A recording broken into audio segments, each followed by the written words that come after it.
Bueno, yo creo que iniciamos este segundo seminario dentro del ciclo de seminarios de igualdad de este año, que recordamos se organiza en la Escuela de Relaciones Laborales con el apoyo del Instituto de las Mujeres y sobre todo con el trabajo, con la colaboración de entidades e instituciones que son muy valiosas para los resultados, para los altos resultados que se consiguen en estos seminarios. Hoy tenemos 3 intervenciones que son magníficas. Damos las gracias a Vicente Magro por estar hoy aquí, también a María Ángeles Jaime y a Inmaculada. María Ángeles, además de ser hoy ponente, hay que decir que es coordinadora de este seminario, coordinadora también del ciclo, ayuda muchísimo, está presente desde el primer año, desde la primera edición. Y la moderación estará a cargo de la profesora María José Serrano, es profesora titular de Derecho del Trabajo y de la Seguridad Social y es directora también del máster en digitalización y nuevas tecnologías que se imparte en la Escuela de Relaciones Laborales. Muchísimas gracias de nuevo a todas las personas que asisten y cedemos la palabra a la moderadora. Hola, buenas tardes a todos. Gracias a la organización por contar conmigo como moderadora. Y ya seguidamente paso a presentar a la primera ponencia. La primera ponencia de esta tarde está a cargo de Vicente Magro Servet y trata sobre la violencia económica en la jurisprudencia del Tribunal Supremo. Seguramente sea tremendamente interesante porque Vicente es un especialista en la materia, es un juez de la Sala de lo Penal del Tribunal Supremo y con anterioridad ocupó otros cargos de relevancia en la judicatura, como por ejemplo ser presidente de la Audiencia Provincial de Alicante, magistrado de la Audiencia Provincial de Madrid y además es doctor en Derecho. Y la tesis, el tema de su tesis es Soluciones para la sociedad española frente a la violencia contra las mujeres.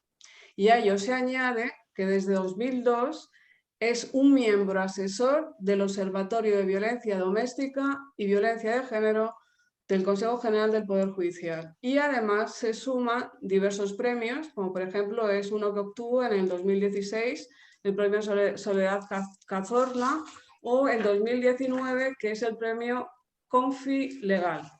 Y con esto, pues ya cedo la palabra al señor Vicente Magro. Muy bien, pues muchas gracias por la invitación, muchas gracias a la organización por contar con mi presencia.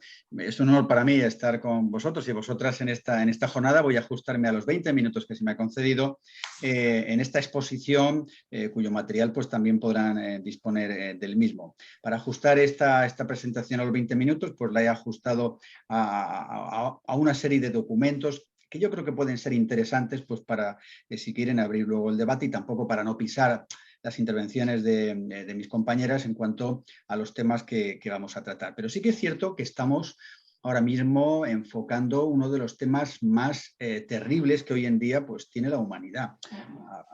Alguien que nos escuche, que no sepa la trascendencia que tiene la violencia económica, que la hemos denominado ahora en el Tribunal Supremo en una sentencia de la que fui ponente, puede decir, bueno, habrá otras cosas más graves. Bueno, podrá haber otras cosas con distinta gravedad, pero no tan graves como de la que estamos hablando. Porque de lo que estamos hablando es algo que es consustancial a la naturaleza humana. Es decir, cuando una pareja se rompe, eso puede ocurrir, pero bueno, hay niños, hay hijos detrás que son de ambos, son hijos comunes. Luego también hay una persona, que generalmente es la mujer, que bueno, pues puede tener unas necesidades económicas con la ruptura matrimonial. Nadie tiene que estar obligado a convivir cuando la relación no es buena. Claro, si esta relación se rompe, si cada uno tiene que vivir en un sitio, habrá unas necesidades económicas que van a existir, que posiblemente antes no existían, a la parte más desfavorecida. Bien, por eso los jueces pues, fijan unas cantidades en una resolución judicial que hay que cumplir. ¿Y por qué hay que cumplir? Pues hay que cumplirla porque es una obligación legal y judicial que se impone por una resolución, pero también, como yo he dicho muchas veces, es una obligación de derecho natural. que ni tan siquiera un juez tendría que imponerlo en una resolución. Es decir, esto tendría que salir de la pareja, de la parte que tiene el poder económico para poder subvenir las necesidades económicas de los hijos y de la parte más desfavorecida, que suele ser la mujer, y simplemente pues, pactar esta cuestión. ¿Pero qué está pasando? Pues está pasando que se incumplen estas obligaciones judiciales y morales. Judiciales y morales. ¿Qué está pasando? Que en muchas ocasiones también se intenta disfrazar de que no tengo dinero para poder pagar. ¿Pero para poder pagar a quién? ¿A un acreedor? No, para poder pagar a tu exmujer y para poder pagar a tus hijos. No estamos hablando de un tercero, no estamos hablando de una obligación dineraria que yo tengo con una persona que me ha vendido un género, que me ha vendido un producto y que por las circunstancias que fueran, pues yo no se lo quiero pagar o no se lo puedo pagar. No, estamos hablando de una pensión alimenticia, de una pensión compensatoria. Estamos hablando de la entrega de una cantidad de dinero todos los meses, que tampoco es que con el baremo de este tipo de pensiones sean unas cantidades exorbitantes. No, son cantidades ajustadas y en muchas ocasiones hacia lo bajo. Con lo cual, estamos hablando de que si esta obligación no se cumple, estaríamos tratando de una cuestión de violencia, porque se ejerce violencia con el impago de estas pensiones compensatorias y pensiones alimenticias. Y además, con esta modalidad de violencia económica, lo que está haciendo el autor del delito es ejercer una subyugación, lo hemos dicho en una sentencia del Tribunal Supremo reciente de la que fui ponente, porque aquí el autor, claro, lo que hace es decir, como dependes económicamente de mí, yo ejerzo, si te quiero pagar ahora o más tarde, una relación psicológica de dependencia. Y esto es lo que está ocurriendo no solamente en las parejas que se rompen, sino en las parejas que viven juntas. Porque ¿cuántas veces está ocurriendo hoy en día en las parejas que viven juntas que el marido con el poder económico subyuga psicológicamente a la mujer diciéndole que tiene que hacer esto, que tiene que hacer aquello? Oye, y si no, rompemos la pareja y te vas fuera y no te pago ninguna cantidad económica. Es decir, con la violencia económica, con el tema del dinero, se ejerce esa subyugación psicológica que es muy importante. Y esa dependencia económica es un lastre para la víctima. Por eso se ha hablado con tanta reiteración, y felicito indudablemente a Temis por el esfuerzo que están haciendo en este tema, de la actuación laboral de la mujer. Es decir, que la mujer encuentre una actividad laboral y que la ejerza. La protección laboral de la mujer es una cuestión de independencia económica, pero de evitación de la violencia de género y de la violencia económica. Yo recuerdo en la primera novela que escribí, Te querré siempre para mí, que es sobre maltrato psicológico, traté este tema, en un tema figurado, pero que es realidad. De suyo muchas mujeres me lo dijeron cuando leyeron la novela y me decían, esto que está usted contando es lo que me ha pasado a mí en la vida, y es que es verdad. Hombre que trabaja, mujer que trabaja, era abogada y experta en derecho de familia, y era permanente la insistencia de él hacia ella en decirle, no trabajes, quiero que estés en casa, deja el trabajo. Claro, evidentemente, porque si la mujer deja el trabajo, existe una relación de esa dependencia económica que él va a subyugarle psicológicamente para conseguir lo que quiera de ella. La mujer, si deja el trabajo, depende económicamente. Si se rompe la pareja, va a depender económicamente de su marido y eso le va a lastrar en esa dependencia y en esa relación. ¿Qué sentencias hemos puesto interesantes sobre el tema de impago de pensiones? Hemos dictado en pleno, pues, y además aconsejo que todas las sentencias de pleno relacionadas con violencia de género, pues puedan ustedes ir descargándolas, y no las de pleno, sino también las que no son de pleno, porque estamos dictando constantemente jurisprudencia en este tema. En esta dijimos, oye, y cuando se dejan de pagar las cuotas hipotecarias fijadas en una resolución judicial, ¿es violencia de género? Pues también. Y cuando estoy reclamando la responsabilidad civil en el impago de pensiones, ¿hasta qué mes puedo reclamar? Y hemos fijado un criterio, podríamos haber fijado hasta después de la sentencia, hasta el inicio de la ejecutoria, etcétera. Pero hemos unificado el criterio y hemos dicho, miren, se puede reclamar no solamente lo que se presenta en la querella, sino hasta el mismo día del juicio. Es decir, si dejado de pagar 8 mensualidades y el día del juicio por esa querella se deben 23, pues yo puedo reclamar 23 mensualidades. Ese es el criterio que se ha fijado. Y también en el tema de las cuotas hipotecarias, esta es la sentencia que hemos dictado, pues también es un impago de pensiones. Pero ojo con la necesidad de que esa fijación de la cuota hipotecaria esté recogida en sentencia, porque si está recogida en convenio privado, hemos dicho que no. Es decir, tiene que estar recogida en sentencia que el pago de la cuota hipotecaria es una obligación y, en consecuencia, el impago de la cuota. ¿Por qué? Porque si tú dejas de pagar la cuota hipotecaria, es otra forma de presión psicológica, porque al final el banco va a ejecutar la deuda sobre el piso, lo va a subastar y va a expulsar de la casa donde vive tu mujer con los hijos a los mismos por el impago de la cuota hipotecaria, con lo cual es un impago de pensiones. Esto es gravísimo también. Claro que es grave dejar de pagar la pensión de alimentos y compensatoria, pero cuánto más grave es dejar de pagar una cuota hipotecaria a sabiendas de que el resultado del impago de la cuota va a ser que tu mujer y tus hijos se van a ir a la calle, se les va a echar. Dices, bueno, como hay una ejecución, una hipoteca sobre la casa, pues que les echen, a mí me da igual. Porque al final es lo que acaba pensando el deudor hipotecario, con lo cual esa deuda hipotecaria también sería impago de pensiones. Además, lo dice el 227, cualquier otra prestación económica, pero ojo, que haya sido fijada en sentencia. Los críticos de esta regulación y que se haya llevado al Código Penal un impago de deuda, dicen, ojo, es que se está volviendo a la antigua prisión por deudas. No, no se trata de criminalizar un impago de deuda. Esto está en el Código Penal y además es sumamente grave. Estamos adjetivando las violencias y esto es un delito porque es un acto violento. Violento en cuanto a violencia económica ejercida sobre tu familia. No es que estés dejando de pagar una deuda a un tercero acreedor en una cuestión civil. No, no estoy dejando de pagar una mesa, un televisor o algo que me he comprado. Estoy dejando de pagar a mis hijos y a mi expareja un dinero para que puedan seguir comiendo todos los días, pagando sus gastos y pudiendo, en este caso, sobrevivir. Y esto está recogido y debe estarlo, en consecuencia, en el Código Penal, como estamos diciendo. También ocurren con frecuencia situaciones procesales, procedimentales. ¿Qué pasa si el hijo es mayor de edad y entonces la madre puede presentar la reclamación contra el padre? Porque a lo mejor al hijo mayor de 18 años, aunque el padre no le pase el dinero, porque se lo pasa en realidad a la exmujer, que es al final la que va a comprarle el dinero, la comida, la que le viste, etc. Con lo cual, si ella no recibe esa cantidad económica, al final tendrá que ser ella la que se busque la vida, vamos a decir las cosas por su nombre, para intentar que su hijo, que es el hijo también del deudor de esa pensión alimenticia, pueda comer todos los días. Con lo cual, el perjuicio es directo hacia la mujer del hijo mayor de 18 años que tiene también esa necesidad, evidentemente, de que su padre le pague el dinero. Pero ¿es necesario que un juez lo diga? ¿Es necesario condenar a alguien hoy en día por no pagar a su propio hijo, no al hijo de un tercero, para que pueda comer, vestirse, ir al colegio, formarse y ser una persona en la vida? Pues hay que poner esto en el Código Penal. Desde luego, los animales no tratarían nunca a sus propios hijos de esta manera como lo estamos tratando y haciendo hoy en día los seres humanos. Con lo cual, persona agraviada, evidentemente que lo es una mujer, con el requisito, hemos dicho, que conviva con el hijo mayor de 18 años, porque si no convive con el hijo mayor de 18 años, no tendrá esta legitimación activa. Evidentemente que el progenitor tenemos que darle la categoría de sujeto agraviado y esta fórmula la hemos entendido más correcta. En cuanto a la violencia económica, lo hemos reconocido, como saben, en esta sentencia, la 239/2021, 7 de marzo, y es un tema de alzamiento de bienes, impago de pensiones, en el que pues, intentó evitar la traba sobre sus bienes, por esto fue condenado, pero también dejó de pagar la pensión alimenticia.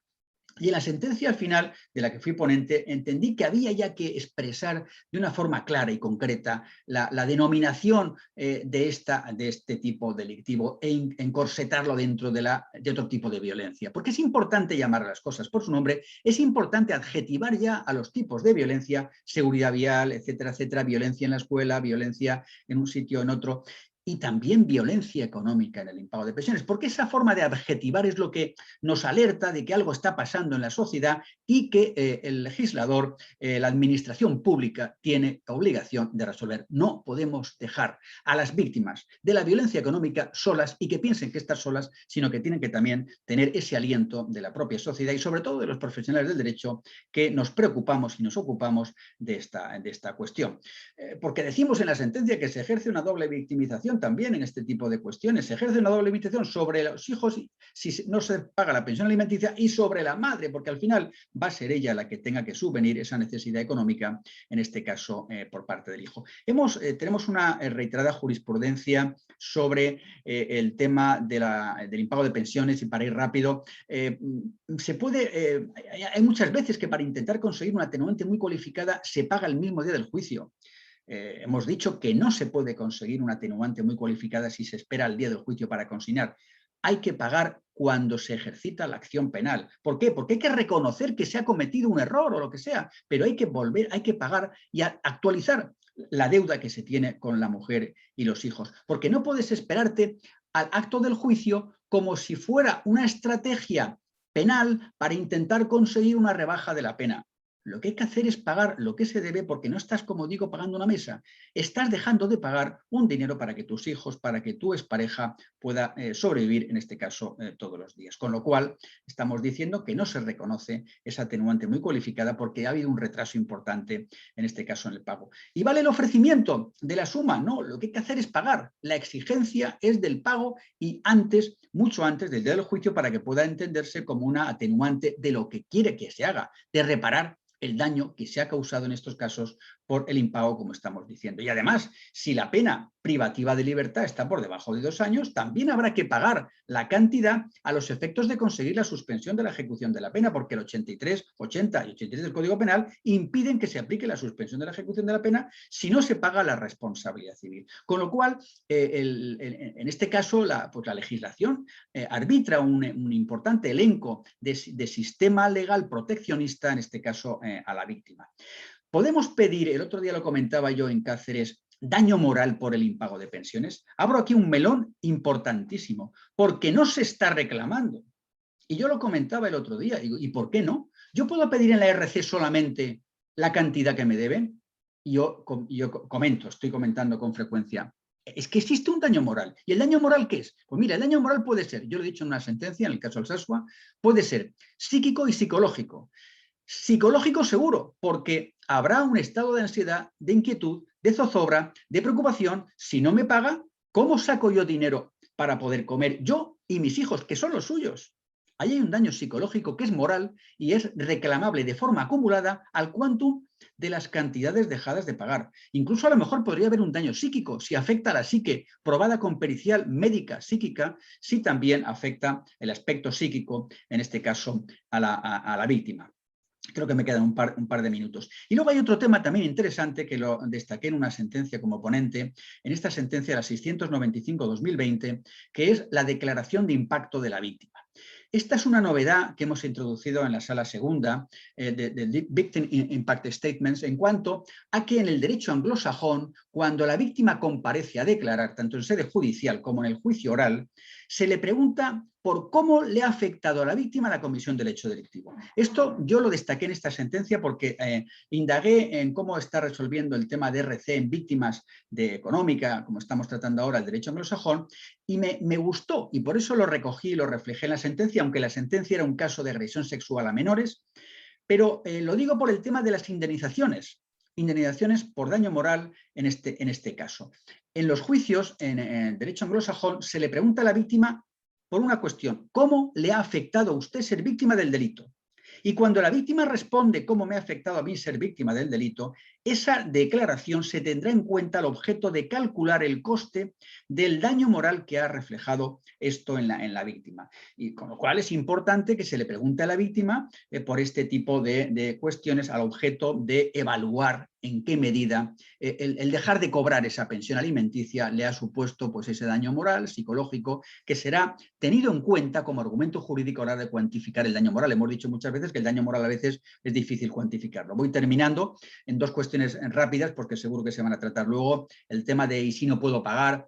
bueno, pues si no puede usted pagar, esa carga de la prueba en estos casos pues también será suya. El acusado es el que tiene obligación de probar que él no puede pagar esa pensión alimenticia, porque se deduce que si él no ha presentado una modificación de la cantidad en el juzgado de familia, de la cantidad que tiene que pagar, pues en consecuencia tendrá que pagar. Hay otras veces, y ya con esto termino y doy paso a María Ángeles, que nos planteamos el tema de, claro, pero es que él ahora dice que está en el paro, pero él sigue teniendo un coche muy bueno, sigue viviendo en la casa, que tendrá que seguir pagando los gastos de comunidad, está saliendo de viaje. Esos son los signos externos de riqueza. Claro, el tema está en que la carga de la prueba es para la acusación. Es decir, si yo digo que no puedo pagar, bueno, pues tendrá usted que probar que no puede pagar. Pero si no se le encuentran bienes suficientes y está en situación de paro, pero sigue teniendo signos externos, esos signos externos pues tendrán que ser probados por la acusación. Más o menos he dibujado unas líneas generales que seguro que darán paso luego al coloquio, y ya pues termino mi intervención en justos esos 20 minutos que se me han concedido. Muchas gracias.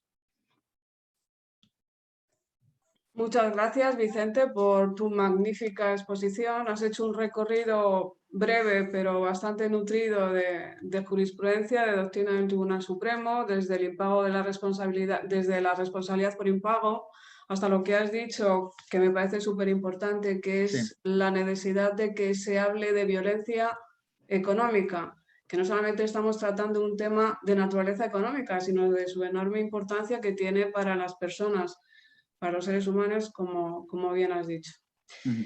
Y con esto paso la palabra a María Ángeles Jaime. María Ángeles Jaime se va a encargar de la segunda ponencia, que se titula 35 años de experiencia en el impago de pensiones. Es abogada en ejercicio desde 1991, perdonen, es presidenta de la Asociación de Mujeres Juristas CEMIS desde el año 2018 y con anterioridad fue vicepresidenta de esta asociación en diversos periodos de tiempo. Además, ha sido docente en cursos de especialización y formación en violencia de género de distintos colectivos profesionales, como por ejemplo son abogados o juzgados, gente que forma parte de los juzgados de violencia de género.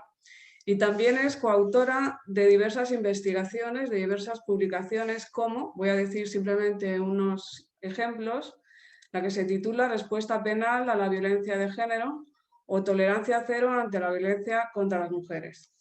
Y sin más, pues ya paso la palabra a María Ángeles.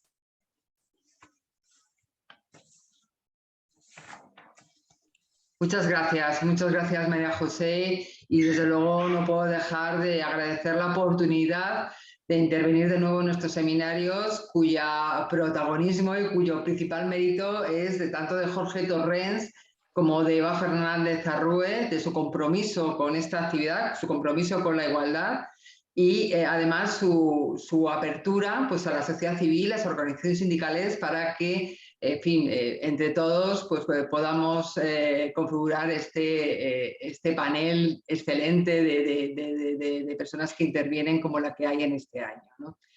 Desde luego, no podemos hablar de violencia económica hacia las mujeres y en concreto el delito de impago de pensiones, que es en lo que yo me voy a centrar, sin contextualizarla como se hizo ayer en una incapacidad jurídica consagrada pues hasta hace muy poquito por el ordenamiento jurídico hacia las mujeres y una imposibilidad de acceder en condiciones de igualdad tanto a bienes y servicios como a la posibilidad de incluso administrar los propios bienes de los que se disponen.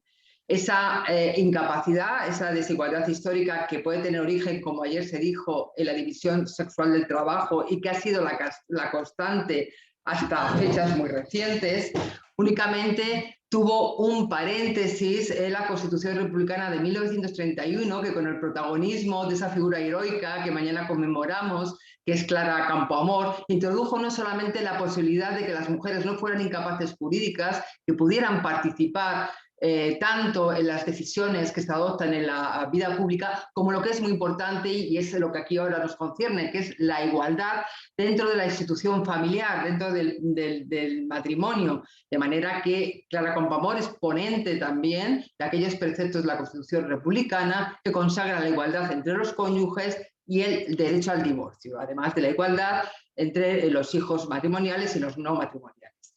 La ley del divorcio republicana, que se aprueba al año siguiente, en el año 1932, contiene un precepto que es el antecedente histórico del que ahora nos ocupa, del delito de impago de pensiones. En fin, también yo creo que con apego a la realidad y esas conductas que son como una especie de prolongación de la violencia de género y de la violencia económica, que como muy bien ha expuesto Vicente Magro, muchas veces se produce también durante la convivencia, y la amenaza constante que ayer y hoy perciben las mujeres víctimas de violencia, que como, en fin, como se les ocurra iniciar un procedimiento para la ruptura, no van a ver un duro, o sea que, en fin, se les hace mantenerse la convivencia a costa de esa dependencia económica que muy bien ha expuesto Vicente Magro.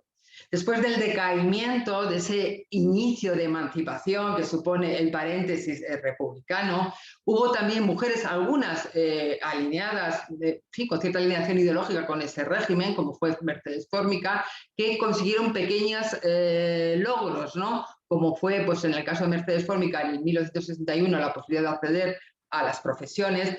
Y mucho más significativamente, pues esta otra mujer que aparece en la imagen, que es María Telo, una mujer que además empezó sus estudios de Derecho pues, durante la vigencia de la República, y que después, al final del régimen dictatorial, fue protagonista dentro de la Comisión General de Modificación de aquella reforma que en el año 1975 supuso empezar a recuperar esa capacidad jurídica, eliminando un constructo tan en fin, infame y tan patriarcal como era la licencia marital, que obligaba a las mujeres que querían formalizar cualquier tipo de contrato, incluso el contrato de trabajo, una cuenta corriente, a solicitar la licencia, el consentimiento del varón para hacer cualquier acto jurídico.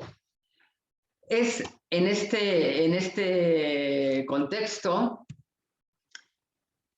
cuando surge la necesidad, después de la Constitución de 1978, después de la aprobación de la ley del divorcio, de dar respuesta a un fenómeno que se venía percibiendo desde el ámbito jurídico y muy concretamente del feminismo jurídico, que es el caso en el que tras un procedimiento judicial, como muy bien ha expuesto Vicente Magro, pues bueno, pues se hace un esfuerzo personal que supone además tensión para las partes, para acreditar los hechos que son relevantes para fijar unas prestaciones económicas cuyo destino es lograr la subsistencia económica de los miembros más débiles de las familias, pues porque las mujeres se han dedicado a veces a cuidados no remunerados, porque en ocasiones esa dedicación a cuidados no remunerados supone esa dependencia económica. Pues bien, se veían que después de hacer ese esfuerzo para en fin, acreditar los hechos relevantes, de que obtener una resolución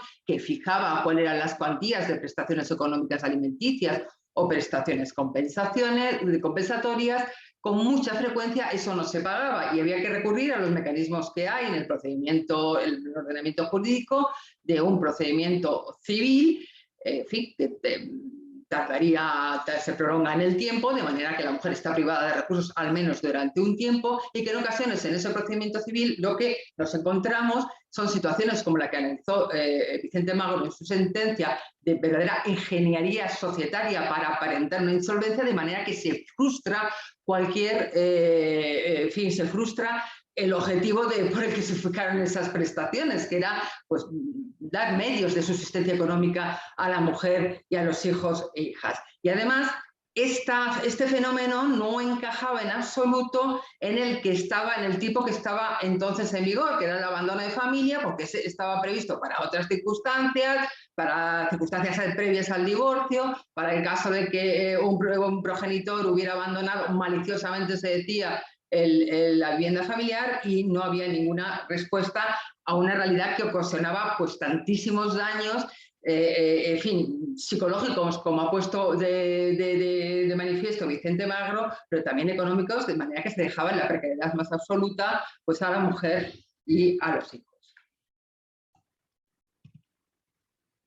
Y además, esta tipificación encajaba perfectamente en las previsiones constitucionales, no solamente aquellas que se refieren a la igualdad o que los poderes públicos tienen que promover condiciones de igualdad, sino una protección muy específica en la Constitución, en el artículo 39, quizá con expresiones, en fin, cayendo en ciertos estereotipos de género al decir que las madres serían protegidas y los padres tienen que contribuir a la subsistencia de la prole y de los miembros de la familia, ¿no? Quizá con cierto estereotipo, pero sí habla de esa protección específica. Finalmente, en el año 1989, se tipifica por primera vez en el antiguo Código Penal este delito, el delito de impago de pensiones, en que la conducta típica es directamente dejar de pagar durante una serie de prestaciones, que la formulación que se hace en el año 1989 son 3 mensualidades de prestaciones consecutivas o 6 no consecutivas, y que efectivamente, en fin, otra requisito sine qua non es que haya una resolución judicial firme que establezca estas prestaciones y que se haya notificado. Es verdad que la formulación que se hace legal en el año 1989 incurre en una discriminación por la que llama la atención el Tribunal Constitucional, porque solamente circunscribe su ámbito a aquellas resoluciones que se han dictado en procedimientos matrimoniales, dejando fuera de la protección aquellas prestaciones que se han fijado en otro tipo de resoluciones cuando los progenitores, en este caso, no están unidos por un vínculo matrimonial. En el año, muy poquito después de que entrara en vigor este precepto, la Asociación de Mujeres Juristas TEMIS y las fundadoras de la Asociación de Mujeres Juristas TEMIS perciben la necesidad de abordar, de proporcionar asistencia jurídica con perspectiva de género a aquellas mujeres que son víctimas de esta modalidad prototípica y recogida claramente en el Código Penal como una manifestación de violencia económica. ¿Y cuál es nuestro objetivo? ¿Cuál es el objetivo de las compañeras que en aquellos años impulsaron este programa que hasta el día de hoy hemos llevado en TEMIS? En primer lugar, que las mujeres cobren cuanto antes, ejercer aquellas acciones civiles dentro de procedimientos de ejecución o penales para procurar la pronta restitución de esas prestaciones económicas impagadas. También el generar una práctica jurídica con perspectiva de género que atienda a la casuística y a las circunstancias de discriminación que sufren las mujeres cuando padecen este delito, y nos enfrentamos desde el primer momento, se enfrentaron a que las compañeras de TEMIS que entonces llevaban el programa, pues a cuestiones que nos venían desde las resoluciones de los juzgados, como que se nos exigían pues una serie de requisitos que la ley no establecía, como que fueras primero a la ejecución civil. También hay que entender que muchas veces pues, los juzgados están especializados y no tenían esa práctica en cuantificar el daño, pues en fin, con algunas operaciones que, bueno, no es que sean muy complejas, pero a veces son un poco farragosas, como actualizar las pensiones con el IPC, en fin, hacer un sumatorio, fijar cuáles son los intereses, en fin, hacer la labor, que es lo que además procuramos en TEMIS, lo más claro posible, poner en conocimiento del juzgador y, en fin, con la mayor rigor posible, a qué cuantías estamos hablando cuando hablamos de prestaciones económicas impagadas.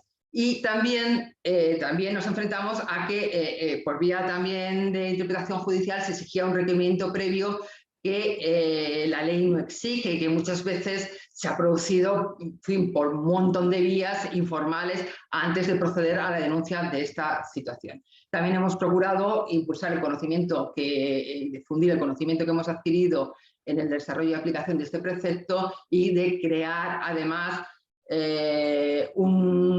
dar a conocer también esta situación a la opinión pública, y también la necesidad de procurar la reparación institucional a estas consecuencias de la violencia económica, entre otras cuestiones, con una institución, algo que, por ejemplo, en el estudio que ha hecho Inmaculada en el Ecobio se denomina como buenas prácticas, como es el Fondo de Garantía de Pensiones.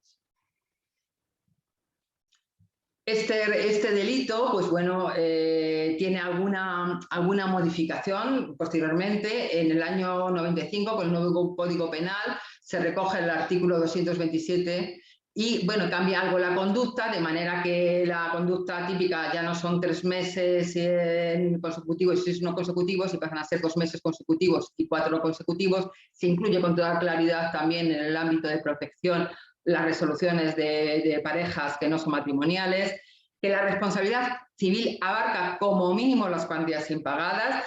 Yo sí que exijo, sí que pido, y muchos compañeros de Temis pedimos también el daño moral, porque efectivamente he tomado nota de esta institución del derecho anglosajón, pero nuestros tribunales son muy rácanos a la hora de apreciar ese daño moral que parece evidente y que muy bien ha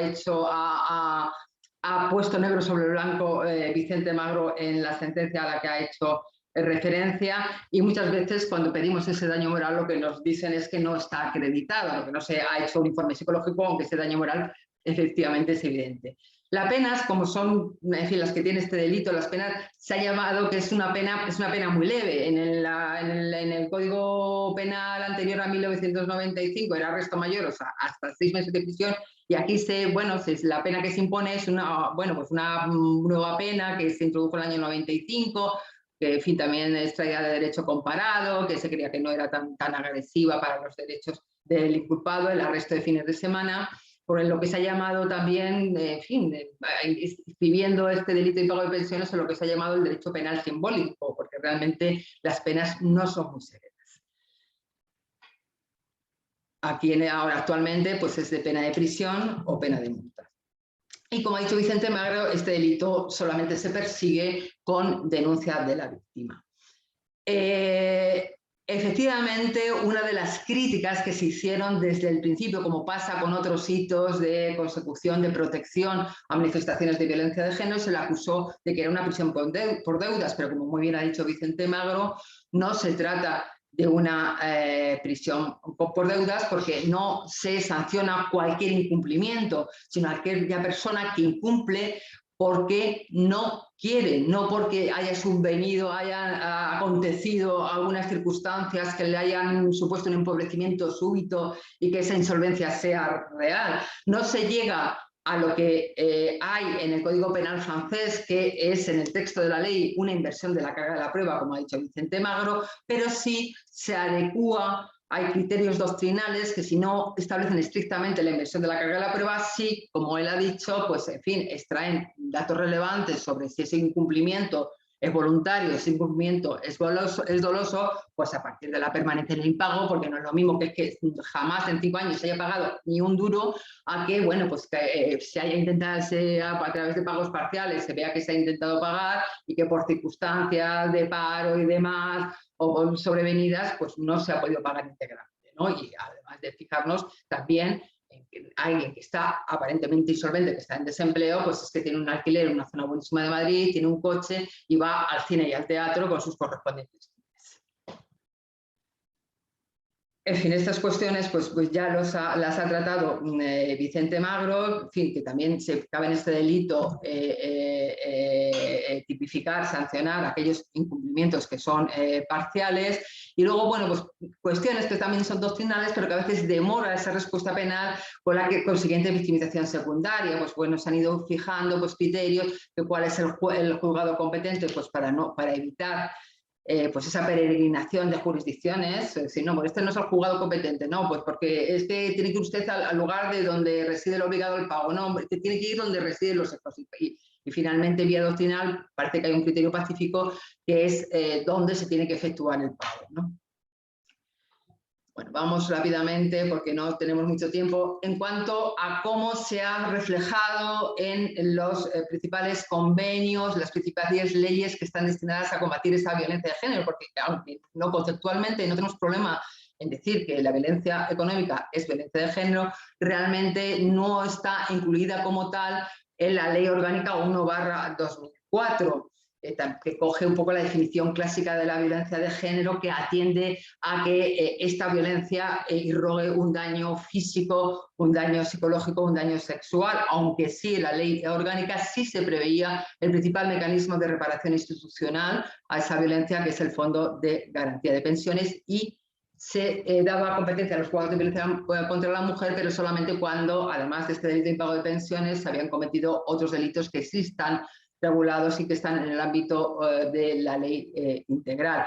Es el Convenio de Estambul el primer documento internacional que alude específicamente a la violencia económica como violencia de género, y algunas legislaciones autonómicas, en concreto las que le pongo aquí, la Comunidad Valenciana, la Ley Foral Navarra, hacen referencia a esta violencia económica y circunscribiéndola a aquella privación intencionada de recursos, tanto después de la ruptura como en la convivencia matrimonial. Desde luego, en cuanto a cuáles son los datos de la preponderancia de este delito, partiendo de que la pobreza en familias con hijos tiene un índice, según la tasa Arope, pues considerable. La pobreza en familias monoparentales es una constante. Casi la mitad de las familias monoparentales con hijos menores está en situación de pobreza y un 81% son familias monomarentales. En cuanto a datos, por ejemplo, de la memoria Fiscalía General del Estado, también nos da un dato que es relevante en cuanto cuál es la dimensión en cuantificar esta violencia económica, y es que en el año 2019 se abrieron nada más y nada menos que 22.667 diligencias previas por este delito. Y nos dice también la memoria de la Fiscalía que de los procedimientos abreviados, que es el procedimiento penal más frecuente, un 5% lo es por delitos de impago de pensiones. También datos del Ministerio del Interior, de las denuncias que se ponen en comisaría, que es inferior al dato que nos daba la Fiscalía General del Estado, que es, por ejemplo, en el 2019, 4.000 denuncias por impago. Y también nos da estos datos del Ministerio del Interior, también resalta que la mayor parte de las violencias económicas en el ámbito de la familia, un 90% son impagos de pensiones. En cuanto ya para finalizar, una cuestión, la reparación institucional es, como he dicho, a través del Fondo de Garantía de Pensiones, pero el Fondo de Garantía de Pensiones es bastante estricto y bastante rácano, permítaseme decir esta expresión. Ya no solamente se puede recurrir al Fondo de Garantía de Pensiones, solamente cuando se puede recurrir cuando se trata de pensiones de alimentos para hijos menores, además fijadas en resoluciones de tribunales españoles. Hay que ir necesariamente para ir al fondo previamente a un procedimiento de ejecución civil. Y además la persona beneficiaria tiene que tener una carencia de ingresos por debajo del salario mínimo interprofesional cuando se trata de un hijo. O sea que una mujer que perciba ingresos por su trabajo inferiores a 900, que sean superiores a 847 euros, no puede recurrir a las previsiones del fondo.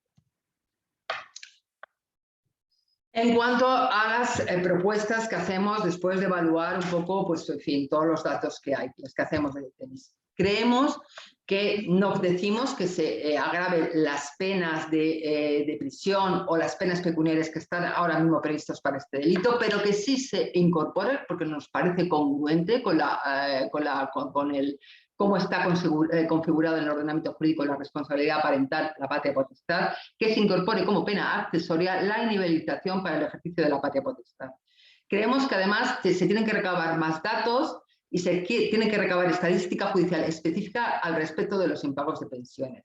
Que se tiene que reformar también el Fondo de Garantía de Pensiones, incrementando su importe, referenciando el requisito de carencia de rentas al salario mínimo y no al IPREM, ampliando también su ámbito subjetivo a menores extranjeros sin residencia legal y también a pensiones de alimentos para hijos mayores de edad, y que se reduzca el plazo de concesión.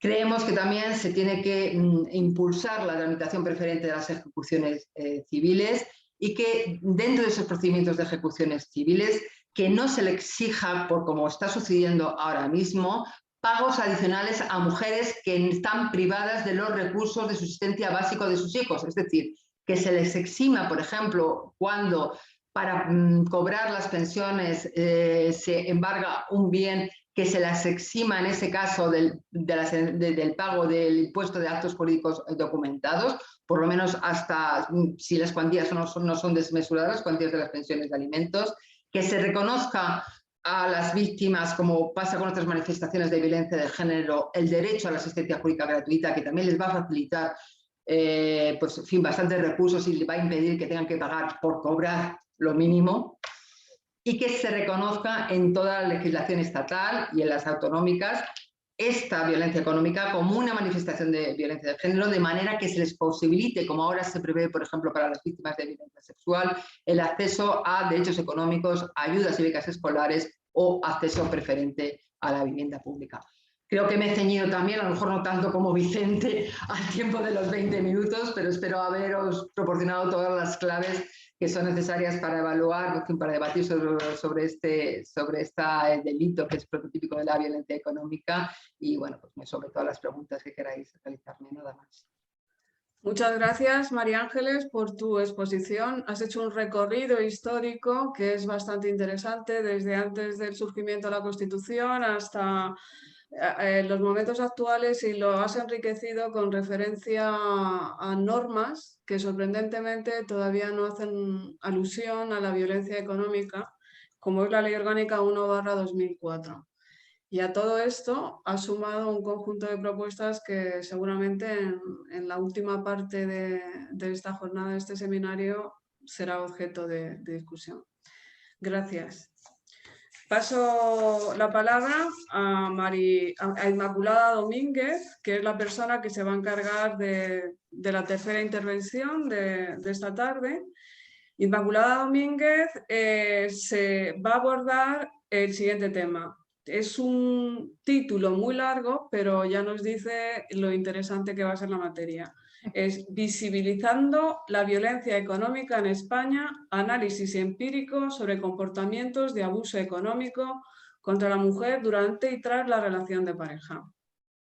Bien, Inmaculada es licenciada en Ciencias Económicas, también es doctora en Ciencias Económicas y actualmente es profesora de la Universidad de Extremadura.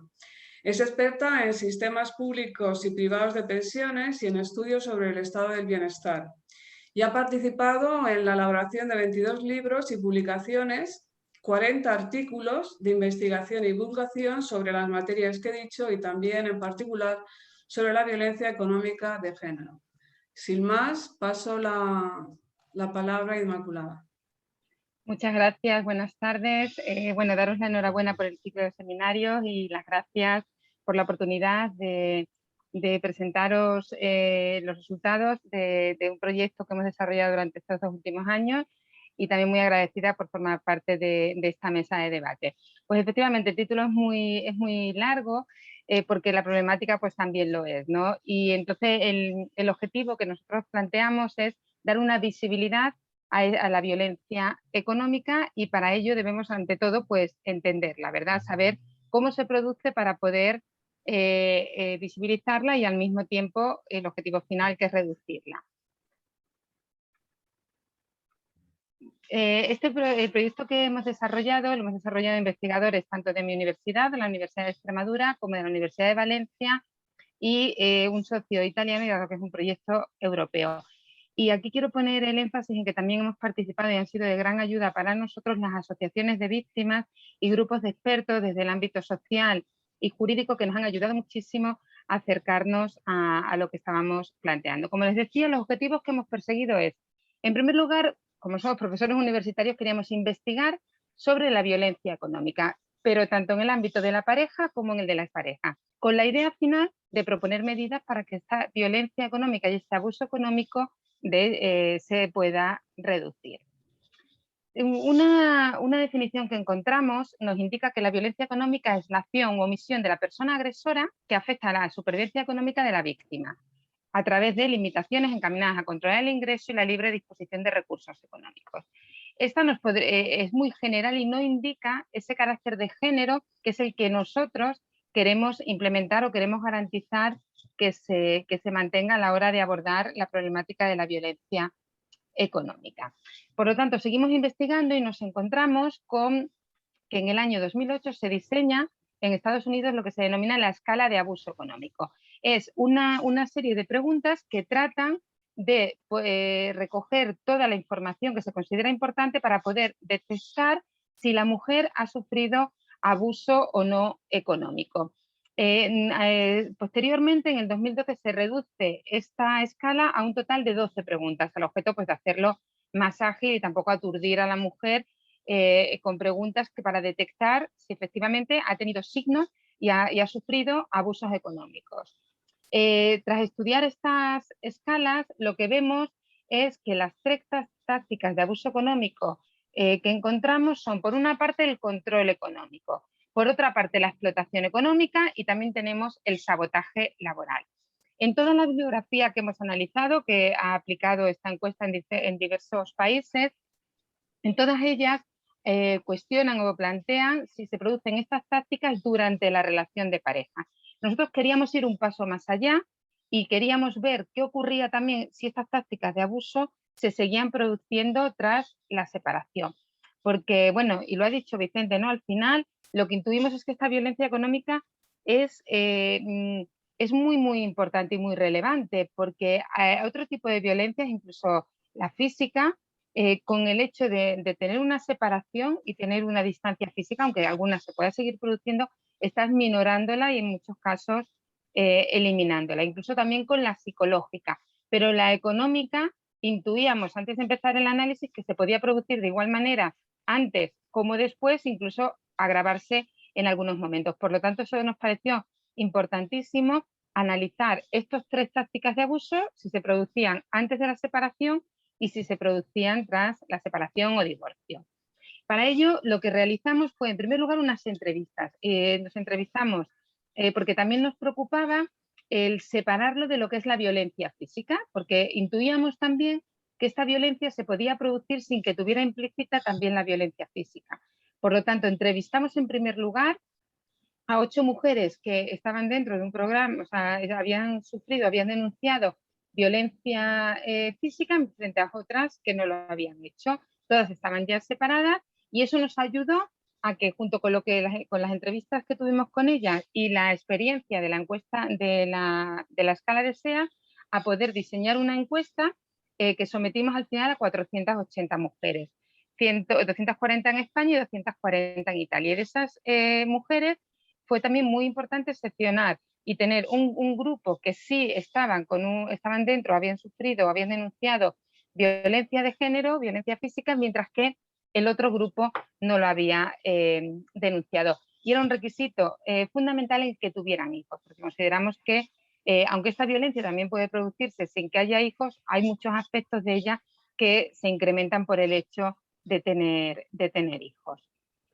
¿Qué pasó o qué preguntamos respecto al control económico? Bueno, pues les preguntamos a las mujeres, todas también habíamos decidido también que tuvieran al menos 2 años desde la separación, que tuvieran un poquito de perspectiva y un poquito de empezar a funcionar a lo mejor ciertos comportamientos de abuso tras la separación. ¿Qué les preguntamos si lo habían sufrido durante la convivencia? Bueno, que su expareja les exigía saber cómo se gastaba el dinero, si tomaba decisiones económicas sin preguntarle, si le ocultaba información económica, si le obligaba a pedirle dinero cada vez que tenía que acometer algún gasto o alguna compra, y si le exigía que le diera los tickets o el cambio cuando gastaba el dinero. Porque todos estos son elementos que, si resultan afirmativos, nos van a indicar que hay un control económico durante la convivencia. Transcurrida esa convivencia, ¿cómo puede mantenerse ese control? Bueno, pues le puedes seguir preguntando qué hace con el dinero, ¿no? Con el de la pensión o el de los hijos. También incluimos aquí si se retrasa o no paga lo acordado en el convenio de separación. Y además, si eso lo hace, según lo que ella piensa, porque no le es posible o por voluntad propia. Esto es un elemento diferenciador. De hecho, delictivamente no es lo mismo si no le es posible o puede justificar o demostrar que no lo es, o si lo hace por voluntad propia. Y lo mismo con otro componente de gastos que es muy, muy importante cuando hay este tipo de abusos, que son los gastos extraordinarios. Y también aquí le preguntábamos si al no hacerse cargo de esos gastos, si lo hacía por voluntad propia. Las conclusiones las tenemos mucho más desarrolladas y ahora les daré acceso a la página web del proyecto donde pueden encontrar toda la información, pero a modo de resumen lo que sí puedo decirles es que el control económico observamos que se ejercía tanto durante como después de la relación y que aquellas que sufrían control económico tras la separación lo tenían aun cuando no hubieran tenido violencia de género. Eso quiere decir que aunque una persona durante su relación no tenga una situación de violencia, puede encontrarse tras la separación con que sí sufre violencia económica, con lo cual agrava todavía esta circunstancia mucho más el tema en el que estamos hablando. Y además vemos que quien ha tenido ese control o ha sufrido ese control económico durante la convivencia lo ha mantenido después. Por lo tanto, se agrava ese comportamiento y no se solventa ni se queda eliminado tras la separación. Preguntamos también sobre otra táctica, sobre la explotación económica. Aquí, respecto a cuando convivían, les decimos, se retrasaba él en el pago, no pagaba facturas o no ingresaba su aportación para los gastos comunes, se gastaba en lo que necesitabais para el alquiler o otros gastos comunes de la familia, acumulaba, y esto también fue una circunstancia que en las entrevistas con las mujeres se puso mucho de manifiesto, el acumular deudas a nombre de la mujer a través de tarjeta de crédito, de préstamos, incluso con avales de familiares. Estos comportamientos fueron muy latentes cuando hicimos las entrevistas personales, cuando nos hablaban de esa explotación.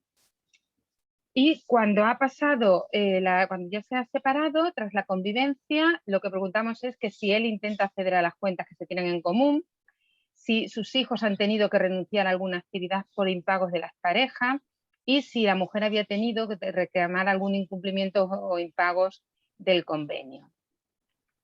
Aquí la conclusión que obtenemos es muy similar a la que hemos obtenido en el caso del control. De hecho, además, casi los porcentajes de sufrir explotación económica son casi superiores a los del control y observamos que también se produce tanto antes como después de la relación.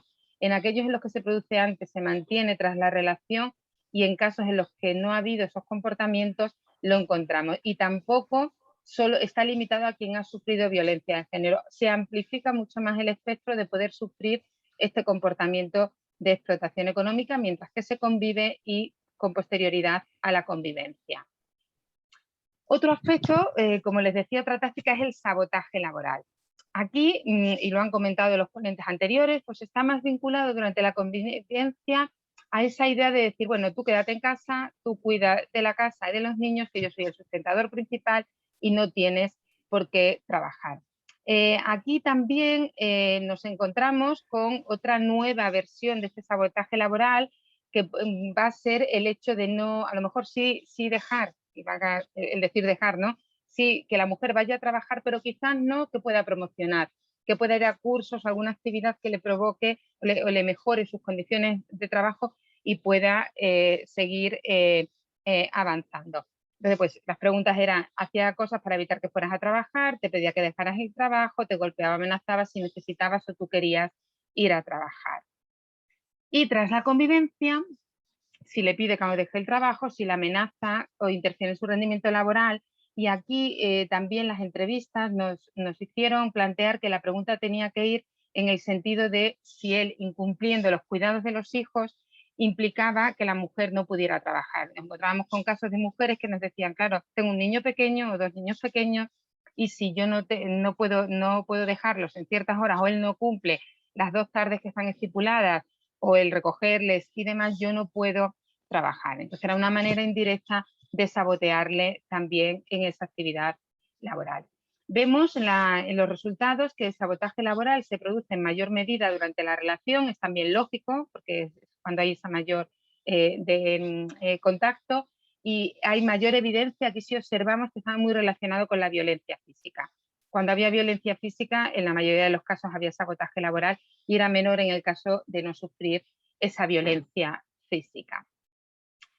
Luego también les preguntamos, aparte de estas 3 tácticas, pues bueno, ¿qué pasaba con el acuerdo del convenio de separación y los incumplimientos de ellos, ¿no? Aquí de nuevo les recuerdo, pues separábamos a las mujeres, ponemos no víctimas de violencia de género, queremos decir que no han denunciado por violencia de género, o mujeres que sí lo han hecho, ¿verdad? Entonces, en todo el esquema que voy a mostrar va a ser igual, ¿verdad? Tenemos que el 70% firman el convenio de mutuo acuerdo y en el caso de las que han sufrido violencia, pues solo lo hace el 17%. Y aunque hay este porcentaje alto de firmarlo con acuerdo, observamos aquí que hay un 62,5% de no satisfechas. Esto nos llama la atención para recomendaciones a la hora de trabajar o firmar sobre esos convenios. En cuanto al cumplimiento de los pagos que se acuerdan en el convenio, claramente vemos que el incumplimiento de esos pagos es mucho mayor en el caso de las mujeres, hacia las mujeres que sí sufren violencia de género. Y este es el porcentaje, la mitad de los que impagan, que ya es un 41%, en el caso de las que no sufren violencia, sí considera que lo hace de manera voluntaria. Ese porcentaje es mucho mayor en el caso de las que han sufrido violencia de género. Una cuestión que es muy controvertida y que causa mucha dificultad, incluso en el ámbito regulatorio de cómo tramitarlo, de cómo reclamarlo. Al final, bueno, por lo menos en las entrevistas sí nos dijeron que era agotador, ¿no? Que muchas veces pues, preferían si podían hacerse ellos cargo de ese pago por lo que implicaba, ¿no? Los gastos extraordinarios. Las mujeres que han sufrido violencia dicen que en un 68% de los casos no les pagan los gastos extraordinarios. Baja un poquito el porcentaje en las que no han sufrido violencia, pero es muy cercano, esto es muy importante, las que dicen, cuando sufren ese impago, que lo hacen de manera voluntaria, que lo hacen por conflicto, porque no quieren. Y cuando se produce, las que llegan a un acuerdo, si se preguntamos si hay acuerdo cuando se produce un gasto extraordinario o tienes que estar peleando, pues raramente de manera amistosa y lo que sí nos decían también cuando ya les preguntamos, oye, pues la mujer, el niño o la niña tiene que verse obligada a renunciar a la actividad, pues muchas veces decían que al final ellas lo acaban pagando como fuera, ¿no? Pero para intentar que no renunciaran o no tuvieran ese cambio que les iba a suponer pues ese daño, ¿no? del que estaba hablando también Vicente anteriormente, ¿no? De tener que dejar de hacer cosas porque no hay quien las financie. También, por la importancia que tiene el ámbito penal, nos planteamos preguntarles si recurrían a la vía penal para el impago. Entonces, veíamos que un porcentaje de un 55% no recurre, es mayor, evidentemente, cuando no hay violencia, también porque no están en la misma canalización, en el mismo camino o proceso judicial, y entonces tienen que pasar a esta parte penal, y la mayoría de ellas renuncia a hacerlo muchas veces por un elevado coste, porque es un proceso muy largo y también por lo que psicológicamente al final es el padre de tus hijos y vas a llevarlo a un tema penal, ¿no? A pasarlo de un civil a un tema penal. Entonces es alto porque no tiene un encaje en lo que es violencia contra la mujer, a no ser que esté vinculado porque ya tengas la violencia. Pero si no la has sufrido, estos impagos no se encuadran en esa vía y entonces hace que también sea mucho más costoso para la mujer el continuar. Como les decía, pues todo esto ha sido tenido de investigar sobre la violencia económica. El siguiente objetivo del proyecto era, bueno, vamos a ver qué medidas podemos proponer para reducirla, ¿verdad? Entonces, muy importante saber a quién afecta. Es muy importante tener en cuenta que es una violencia que afecta tanto a las mujeres como a los hijos. Y es también fundamental tener claro que se produce antes y después de la separación. Después, algunos casos, y lo han comentado los dos ponentes anteriores, tienen una figura delictiva, pero lo que encontramos antes se puede encuadrar o sumar a un maltrato, pero no acaba de tener un encaje y también se produce. ¿Qué hicimos o qué hacemos para intentar que haya una visibilización, ¿no? Que era un poco de esa violencia? Bueno, pues hemos elaborado varios cómics, los tienen a disposición en la página, luego les daré la dirección, con la idea de que, bueno, si se pueden coger como material educativo, porque luego tienen un esto de rol para poderlo representar, bueno, pues aquí tienen el caso típico del campamento de verano del pago del gasto extraordinario. El momento de comprar una casa, en esta parte de explotación económica, a lo mejor ponerla a nombre o avalando a los padres de ella. El momento de plantear una formación complementaria donde te dicen, no, tú te quedas con los niños porque para ese curso de formación es el sábado y hay que llevarlo al fútbol y eres tú la que te tienes que quedar. Un día de compras donde cuando vienes tienes que esconder lo que has comprado porque eres demasiado gastosa y demás, ¿no? Bueno, pues Visibilizar y decir, oye, ojo, que estas cosas pasan y detrás de esto hay comportamientos de abuso, no es normal, no debería ser lo normal, ¿verdad? También, porque creo que es también muy importante dar unas señales de alarma y también unas recomendaciones. Cuando digo recomendaciones, por favor, nunca en ningún momento quiero culpabilizar a la mujer, o sea, no por el hecho de que demos unos consejos de lo que debe hacer, implica que la culpa es de ella por no tener controlado o conocido ese aspecto económico. Pero bueno, son tips, son pautas que la van a ayudar, ¿verdad?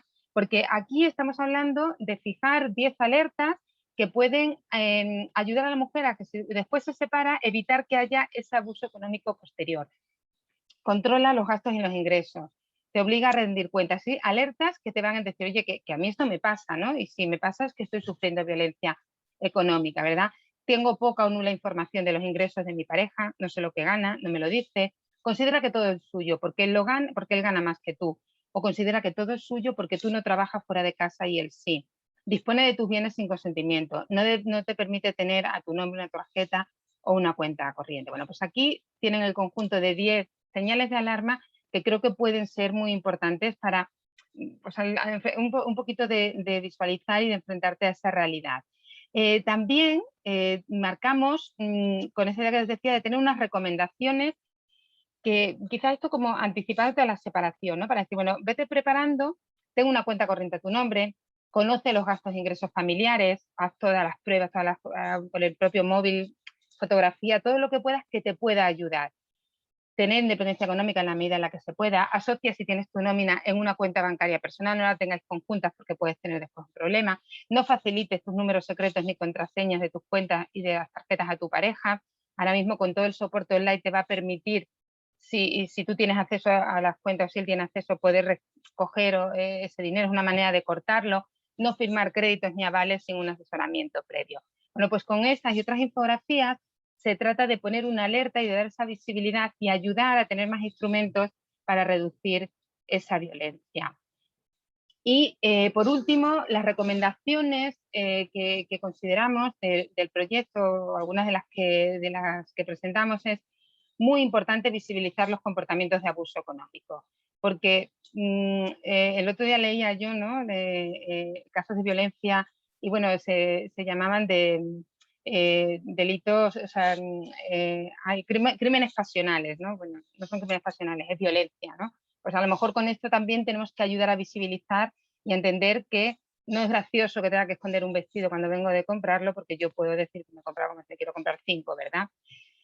Muy importante una formación especializada con perspectiva de género, para que todo esto que hemos hablado esté encauzado y esté tratado por juzgados de violencia contra la mujer. Importantísimo el análisis multidisciplinar, cabemos todos y todas las visiones van a ser pocas para poder atajar este problema. Mis compañeros anteriores, pues evidentemente son juristas, yo soy economista, hemos trabajado con psicólogos, con trabajadores sociales, con abogados, todo el mundo cabe y cuantos más, mejor. Consideramos que el fenómeno de violencia económica tiene que ir más allá del impago de pensión, de la coacción o del maltrato psicológico, tiene que tener su verdadera tipificación legal. No se debe caer en estereotipos. Es verdad que siempre que hablamos de dinero, y eso lo comentaban mucho también los jueces y los abogados, ¿no? Cuando una mujer llega con un pleito por estos aspectos, parece que estás pidiendo, quieres aprovecharte, ¿no? Que estás pidiendo dinero y dices muchas veces, no, yo, por lo menos para mis hijos, no es para tus hijos o no hijos, o sea, lo que corresponde, lo que sea justo. Y un esfuerzo económico por los poderes públicos ha hecho mucho, nosotros lo tenemos en el proyecto como buenas prácticas, como bien ha dicho María Ángeles, el fondo de garantía, consideramos que es una idea magnífica, pero todo lo que se dote y todo lo que se aumente, pues seguro revertirá en poder luchar contra estos abusos. Pues bueno, tienen mucho más en todo el trabajo que hemos realizado en el proyecto, que hemos realizado no solo yo, sino con mis compañeros de violencia económica de género y en el Observatorio de la Violencia Económica de Género. Muchísimas gracias, estoy a su disposición para cualquier consulta o aclaración. Muchas gracias por la atención. Muchas gracias, Inmaculada. Nos has explicado perfectamente todo el trabajo que habéis realizado, que se ve que es súper minucioso y os ha debido llevar un montón de tiempo con el proyecto europeo Ecovio. Nos has explicado cómo la violencia económica puede tener la perspectiva del control económico, de la explotación económica e incluso del sabotaje laboral. y las diferencias que hay entre las personas que sufren o no violencia física. Eso a mí me parece muy interesante. Y tras esta exposición también todo lo que tiene que ver con los incumplimientos del convenio de separación, cómo afecta no solamente a las madres, sino a los hijos, el miedo que se tiene a acudir a la vía penal para estas cuestiones, y te has atrevido a dar unas recomendaciones que son realmente, que yo por lo menos las comparto. Bien, y una vez que habéis acabado de exponer vuestras ponencias, pues toca el turno a los asistentes, que han hecho bastantes preguntas. Entonces yo voy a intentar ser más o menos ordenada y voy a empezar con unas que van si quieres, María dirigidas... José, perdona, las contestamos de uno en uno y así los tres vamos contestando por orden. Es como que quieras. algunas se dirigen a... Vale, perfecto. otras a todos. Perfecto. Yo me voy a ceñir a lo que nos han dicho los asistentes y luego si hay alguien que quiera también participar en la respuesta, pues perfecto. Bueno, pues nos dices tú quién la contesta, María José. En principio yo lo digo, y si alguien quiere aportar más de lo que sea su destinatario, seguro que nos enriquece. Bien, la primera es para Vicente. Vaya, por hablar. Es número de sentencias sobre alzamiento de bienes. Números de sentencias. No sé, número de sentencias sobre alzamiento de bienes. No quiere, yo creo que quiere decir que cuál es la identificación. La referencia. La La referencia de la sentencia. Está en el PowerPoint. Creo recordar que era la 523, pero de todas maneras no se preocupen porque lo voy a dar. El PDF lo voy a dar a la organización para que puedan ustedes disponer de la fecha de la sentencia. Si es por la fecha de la sentencia, no se preocupen porque en cuanto termine al correo electrónico de Eva o de María José, le mando el PDF para que puedan tenerlo. O sea que van a tener la documentación. Creo que es de julio la 500. Bueno, no lo voy a decir, pero bueno, lo van a tener el PDF, pero está ahí. Vale. La siguiente también es para Vicente. Sí. ¿El daño psicológico debe tener un justificante médico o sirve la manifestación de la víctima y comprobativos como la asistencia a comedores sociales? La tengo aquí, la sentencia, pues si la quieren anotar, de todas maneras, 239/2021, 239/2021 de 17 de marzo. Con respecto a lo que me preguntabas, María José. Sí. ¿El daño psicológico debe tener un justificante médico o sirve la manifestación de la víctima y otras pruebas, como por ejemplo la asistencia a comedores sociales? Sí, buena pregunta, porque cuando se ha planteado antes el tema, y lo comentaba también antes María Ángeles, Inmaculada, cuando yo hacía referencia al daño moral, claro, y lo decía María Ángeles, reclamamos el daño moral. Claro, esto es una cuestión y a veces no se concede, pero es una cuestión también relacionada con la facultad de pedir.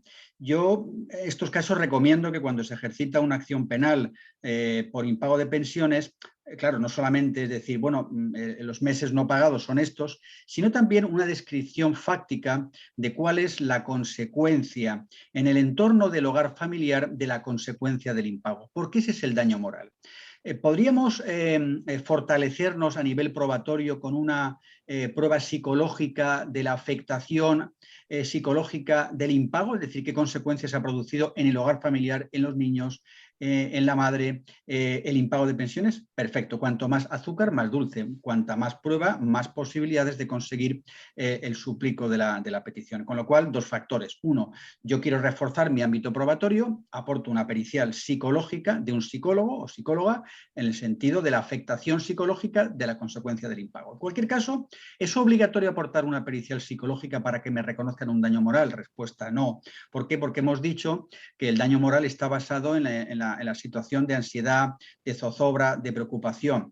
Con lo cual, un buen reflejo en los hechos de las consecuencias psicológicas del impago, en qué me ha afectado, en qué me he visto yo privada, cómo mis hijos han sufrido la necesidad de cobrar eso que no han cobrado. Entonces, esa relación de hechos sería después, como antes he manifestado, consecuencia de una declaración de la víctima interrogada por la acusación particular, la víctima, con respecto, en una pregunta, no con respecto a lo que ha dejado de cobrar, eso lo sabemos, tantos meses, tanto dinero, no. Respecto a cómo le ha afectado a usted moral y psicológicamente y a sus hijos el impago de pensiones, porque esa es la declaración de impacto de la víctima, de tal manera que esa declaración de impacto de la víctima respondida por la víctima en el acto del juicio oral, circunscrita al daño moral psicológico del impago, es lo que determinaría la convicción por el tribunal de que aparte del impago y la RC por el impago hay un daño moral. Con lo cual, esa sería la respuesta al contenido del ámbito probatorio y cómo enfocar una reclamación por daño moral en impago de pensiones. Muchas gracias, Vicente. La siguiente vuelve a ser para ti y es esta. En la sentencia suele haber impago de pensiones y gastos extraordinarios. ¿La violencia económica recae sobre el impago de ambos conceptos? Sí, por descontado, porque al final nos encontramos con cantidades que son obligatorias y que se han fijado en una resolución judicial, en un convenio avalado por la decisión judicial o en la decisión judicial directamente. Con lo cual, si se fija, la clave va a estar en el contenido de la resolución judicial que reconozca la obligación del pago de esos gastos extraordinarios. Con lo cual, el impago de esos gastos, evidentemente, será impago de pensiones. Bien, gracias de nuevo, Vicente. Ahora es para María Ángeles. La pregunta es esta. ¿A qué estudio se ha referido? No, pues al estudio que ha desgranado Inmaculada, el estudio que se ha hecho sobre la violencia económica que ha hecho Ecovio. Ese es el estudio al que me refería cuando he intervenido. Quería también muy brevemente, en relación a esta cuestión del daño moral, pues que evidentemente a veces es artificioso acudir a un informe pericial para acreditar lo evidente que es el daño moral. A mí la verdad es que en esa sentencia de marzo de este año fue ponente Vicente Magro, a mí de verdad que me llegó al corazón cómo él diseccionó y dijo con muy pocas palabras que esto no era solamente quitar de recursos a los menores, sino que era sobrecargar con un esfuerzo añadido a las mujeres que lo padecen, porque efectivamente lo ha dicho también Inmaculada. Ellas, pues en fin, hacen todo lo posible por trabajar, muchas veces en trabajos que son los que desarrollan las mujeres, pues a veces no muy bien pagados, un sobreesfuerzo para procurar esos recursos económicos, aparte de llevar ellas solas la carga personal. Y eso, desde luego, ocasiona daños. Yo, en fin, cuando empecé mi ejercicio profesional y llevé los primeros procedimientos por impago de pensiones, que con alguna dificultad, recuerdo que las mujeres con las que yo traté, las víctimas, eran de verdad mujeres admirables, auténticas madres coraje, que trabajaban muchísimas horas y que, por desgracia, las dos fallecieron prematuramente por ese sobreesfuerzo a lo largo de la vida. Con lo cual, pues, en cuanto al daño moral, es verdad que no solamente es en esta cuestión, sino que a veces pues, es un poquito cicatero, por decirlo de alguna manera, las consideraciones sobre daño moral y la exigencia de pruebas para acreditar lo que es evidente, y como muy bien ha dicho Vicente Magro, simplemente con un interrogatorio de la función particular a la víctima se evidencia, o a veces de los mismos hechos, para, desde luego, incrementar, y además en algunas conductas que son un poco perversas. Por ejemplo, claro, la sentencia de Vicente Magro, que es un análisis de una verdadera ingeniería societaria montada para dejar de pagar a los hijos con un alzamiento de bienes con delitos que van concurrentes, o otros que en algunas sentencias del Tribunal Supremo, que yo los he visto. No, es que mira, voy a dar una apariencia de que te estoy pagando, pero como además trabajo en un banco, te voy a pagar, pero es que luego te voy a anular la transferencia, de manera que yo voy a tener documentalmente acreditado el pago, pero es que resulta que he hecho Bueno, pues ese tipo de conductas, pues evidentemente por la misma conducta, el mismo relato de hechos, se evidencia el daño moral que ha arriesgado a la víctima, además de la privación de recursos, en fin, a la que se tiene que contraer la responsabilidad. Gracias, María Ángeles, gracias por la referencia. Muchas gracias a los dos. La siguiente es para todos. Pues Inmaculada. No lo sé. ¿Solo se hablaría de violencia económica si afecta a la supervivencia? Si una mujer cuenta con un salario superior al mínimo interprofesional, ¿no se podría plantear violencia económica? No, me debo haber explicado mal. Yo he dicho que el problema está en acceder al Fondo de Garantía de Pensiones, que lo que te concede después de, pues de acreditar todos los requisitos que te piden es como máximo 100 euros al mes durante 18 meses. Y para ello exigen que la persona, normalmente la mujer que acude al Fondo de Garantía de Pensiones, no disponga ella de recursos. No disponga de ella de recursos por encima del 1,5, si tiene un hijo, de la renta de efectos múltiples. veces, ¿no? Pero no significa que no sea violencia económica cuando la mujer, bueno, pues porque, como contaba yo antes, pues porque hace un sobreesfuerzo y realiza pues el trabajo en casa y un montón de trabajo fuera de casa, pueda tener ingresos que sean por encima del salario mínimo. No significa que eso excluya que se pueda conceptuar como violencia económica el pago de las prestaciones.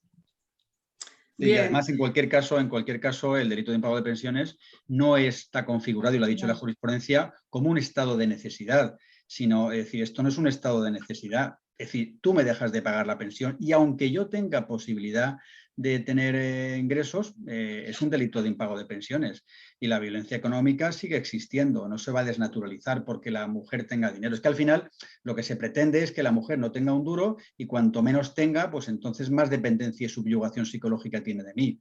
Pero eso existe, cuidado, tanto en la relación de expareja como durante el matrimonio, porque yo he comentado en alguna ocasión y lo dije en una sentencia en la que fui ponente, que introduje el concepto de la resiliencia en la violencia de género, que la conocerán María Ángeles e Inmaculada. Si ponen ustedes en su base de datos resiliencia, Tribunal Supremo, Vicente Magro, maltrato habitual, la encuentran enseguida.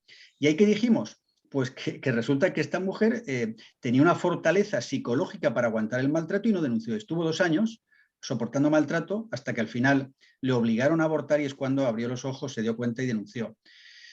Pero claro, la dependencia económica era absoluta, no le dejaba sacar dinero, no le daba dinero para ir a comprar, etcétera, etcétera. Y eso es violencia económica, con lo cual, ¿pero cómo se configura en el tipo delictivo? Como maltrato psicológico. Claro. Del 173.2. Es decir, ¿cómo tipificamos la violencia económica en la relación de pareja? Como maltrato habitual del 173.2. Ese es el tipo, porque no es impago de pensiones, claro.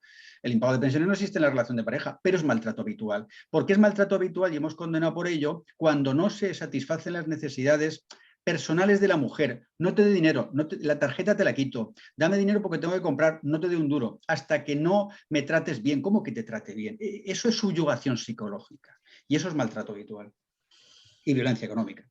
Por supuesto, son las tácticas de las que hemos estado hablando, del control y de la explotación antes. O sea, y tienen también cabida ahora mismo como maltrato psicológico, pero la recomendación sería que todo se encuadrara como violencia económica. Exacto. Porque ahora es una más del maltrato y claro, también ahí es muy importante la evaluación forense para valorar si efectivamente se está produciendo ese maltrato, pero la víctima que no sea de violencia física no va a ir por ese canal de análisis forense para poder determinar que ha sufrido la económica. Entonces, sé que si has sufrido la física tienes un camino un poquito más, legalmente hablando, tienes un camino más de entrada y defensa, pero si no, no está tipificado y lo quedas fuera. Vale, muchas gracias. Realmente vuestras respuestas aclaran cualquier cuestión. La siguiente pregunta también va dirigida a los tres. ¿Qué puede hacer un padre que paga la pensión rigurosamente pero no ve a sus hijos, ya mayores de edad, que conviven con la madre en el domicilio familiar desde hace unos años? Pues lo primero, si son mayores de edad, es llamar a estos hijos y ver por qué no lo quieren ver, porque no existe, cuando son mayores de edad no hay una obligación de régimen de estancias. Pues hablar con sus hijos, habrá dificultades también, y ver cuáles son las razones de esa comunicación. Claro. Y esto al final, cuando son mayores de edad, plantea un problema ahí que, claro, a veces cuando se dice, bueno, ¿y hasta cuándo tiene el padre que pagar la pensión de alimentos cuando el hijo es mayor de edad? Bueno, ese es un tema que sería otra ponencia de 3 horas, porque claro, 23, 24, 25, 26, menudo tema, dejo encima de la mesa, claro. Pero yo personalmente lo que pienso, no como jurista, como padre, como hombre y como ser humano, porque al final de esto hay que hablar no como mujer, sino como ser humano. Es decir, pero vamos a ver, ¿cómo yo puedo plantear como padre que si mi hijo tiene 24, ya no le pago dinero? O sea, es que yo a veces esto como ser humano no lo puedo entender y se lo he dicho a muchos amigos. ¿Cómo podéis plantear un tema de una demanda diciendo, como mi hijo tiene 25, ha terminado la carrera y está en condiciones de trabajar, ya no te paso un euro? Oye, perdona, ¿es tu hijo o tu hija? ¿De qué me estás hablando? O sea, entonces, yo no sé que es un tema que haya que reclamar a los órganos judiciales que se unifiquen el criterio respecto a la edad a partir de la cual ya el padre no tiene que pagar un euro a su hijo. Yo, desde luego, con estos temas no los acabo de comprender, que al final nos obligan a la justicia a poner esas fechas y esos criterios. Pero es un tema, como yo dije en la sentencia de la violencia económica, de obligación moral, no de necesidad de que un juez dictamine hasta cuándo tiene que pagar un padre en cuanto a la edad a sus hijos, la subsistencia alimenticia. No la acabo de comprender.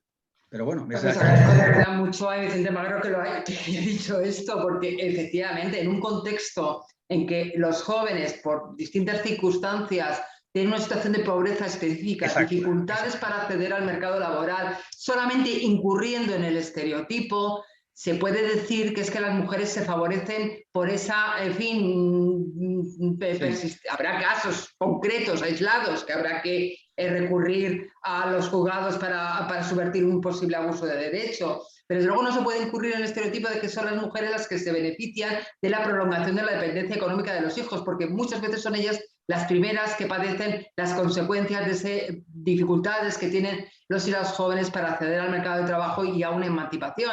Vamos a ver, que no es diferente, como muy bien ha dicho Vicente Magro, la situación de las parejas que, en fin, están separadas o divorciadas, de las parejas que sí que convivimos. Esa situación de precariedad, de dificultad, de dependencia económica de los hijos, más allá de los 25 años, la padecen todas las familias y no hay razón para que en el caso de que familias que están, bueno, de hijos, que son hijos de parejas que se han divorciado, tengan menos cobertura económica que los que sí, que los que son hijos de parejas que sí conviven, ¿no? Exacto. Bien, muchas gracias. De nuevo vemos que más allá de las cuestiones jurídicas estamos hablando de relaciones humanas y de personas, que a veces Exacto. se nos olvida con la técnica económica y jurídica, pero aquí está quedando claro que no, que estamos hablando de relaciones humanas. La siguiente pregunta, primero, va antecedida de una descripción de hechos y luego viene la pregunta. Entonces yo voy a intentar ser clara, a ver si lo entendéis. Tengo un caso muy sangrante de que en 18 años el padre fue condenado por impagos. La reclamación de los gastos extraordinarios siempre es a base de ejecuciones, apertura de procesos judiciales continuos por modificaciones, acusaciones y juicios continuos por acusaciones de maltrato y abandono supuestamente por parte de la madre, que han sido archivados o declarada absuelta, nombrando la venganza en la sentencia de la audiencia provincial. Todo esto con el considerable gasto tanto de abogados, tiempo y desgaste psicológico a la madre. La pregunta es, ¿la víctima debería denunciar también por violencia psicológica mantenida en el tiempo? ¿Qué posibilidades hay de que esa denuncia penal vaya para adelante y no se la archiven porque ese delito no existe? Y luego se disculpa por la extensión de la pregunta. Bueno, pues voy a empezar con el melón. Seguramente que luego Vicente Magro con su precisión quirúrgica lo diseccione a lo mejor con más acierto. Vamos a ver.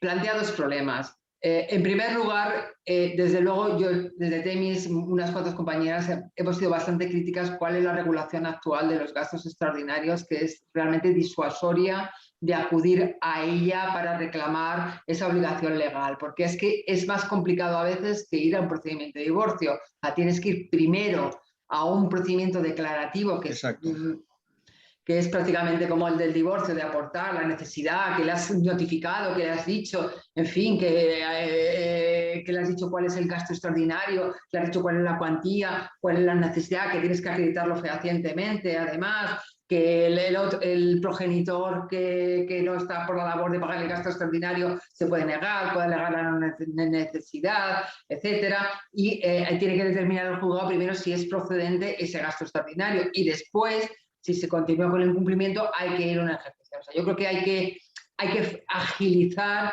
y desde luego no hacer pasar por todo ese proceso declarativo esta posibilidad de exigir el cumplimiento de los gastos extraordinarios.